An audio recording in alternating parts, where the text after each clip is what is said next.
η Ελλάδα και η Ιταλία βρεθούν ξαφνικά αντιμέτωποι, τι θα γίνει με εμάς τους δυο? Κι αν μέχρι τότε δεν επιτραπεί στα στρατεύματά σας να εισέλθουν στα εδάφη μας, η Ιταλία θα καταφύγει στα όπλα. Με άλλα λόγια, πόλεμος.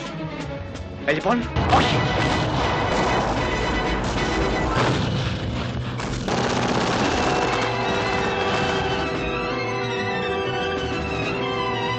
Όλα τα τάγματα που βρίσκονται από τα σύνορα μέχρι το Πινιό και το Ιππικό να κατευθυνθούν προς το Επταχώρι. Να χρησιμοποιηθεί κάθε μέσον και κάθε άνθρωπος για τη μεταφορά πυρομαχικών προς ενίσχυση της περιοχής.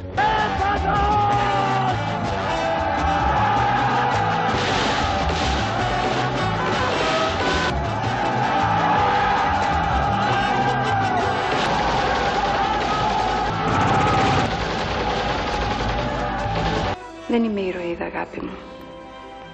Είμαι μια ερωτευμένη γυναίκα.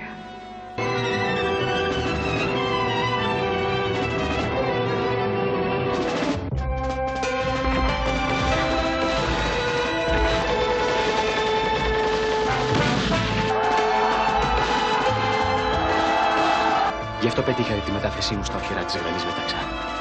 Γιατί υπήρχε κίνδυνος να εκτεθώ, επιχειρώντας να ξαναδώ μια Ιταλίδα έγκλειστη. Εσείς είχατε ένα σκοπό.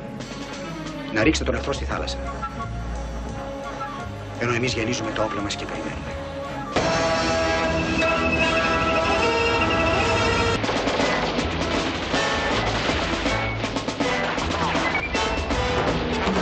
Τα οχυρά δεν μάθημονται! Καταλαμβάνονται!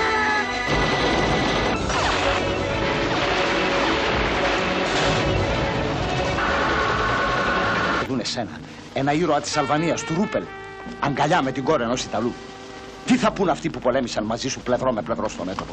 Αυτή η επιχείρηση είναι η πρώτη φάση του σχεδίου ανακοπής προελάσεως της στρατιάς του Ρόμελ. Υπεράνω των νόμων υπάρχει ανάγκη για την νίκη του Τρίτου Ράιχ και του άξονος. Herr Salvatore. Θέλω να έρθει σε επαφή με την ελληνική εθνική αντίσταση.